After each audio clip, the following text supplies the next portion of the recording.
Coldplay. You either love them or you really, really hate them. Here's the question though. Why do Chris Martin and company seem to bother so many people? Many people have tried to articulate why they can't stand Coldplay's music. Such descriptions portray it as hollow, full of nauseating platitudes, pretentious to the extreme, empty, or even grindingly tedious, as The Guardian once wrote. Other reviews are more explicit. In 2014, for example, The Quietus wrote of the band's sixth studio album, "Ghost Stories is from its arse to its f***ing elbow, one long stagnant f***ing pool of premium grade f***ing wash. I would rather chew off my f***ing scrotum than ever listen again to this boneless f***ing melange of morose f***ing piss." Meanwhile, Creation Records head Alan McGee once famously referred to Coldplay as music to wet your bed to in a 2000 piece for The Guardian. Even critics who recognize the band's importance are more than willing to pan their music. In 2015, one Guardian headline read, "Coldplay, how can something so banal be so powerful?" The band's music, the article continued, relates an overwhelming sense of blankness, like the maxims of a cult leader. Another review called it full of cliches, generalizations, and nondescript balladry. Heck, even the band agrees, sometimes.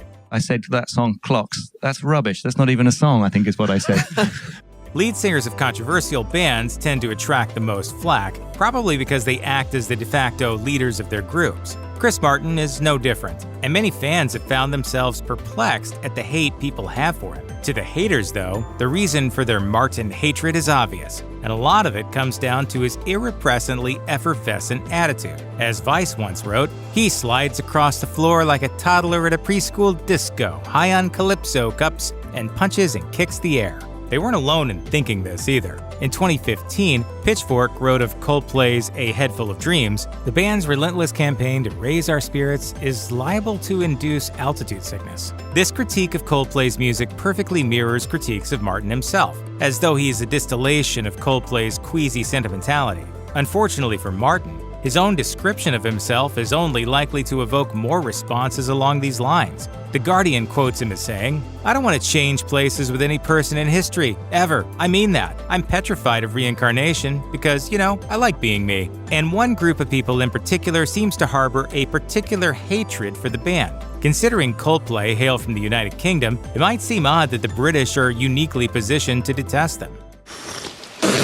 Vice perfectly articulated this sentiment in 2016, calling out Coldplay's unbridled positivity as everything British people find difficult to stomach. The article added, "It just doesn't sit right with us."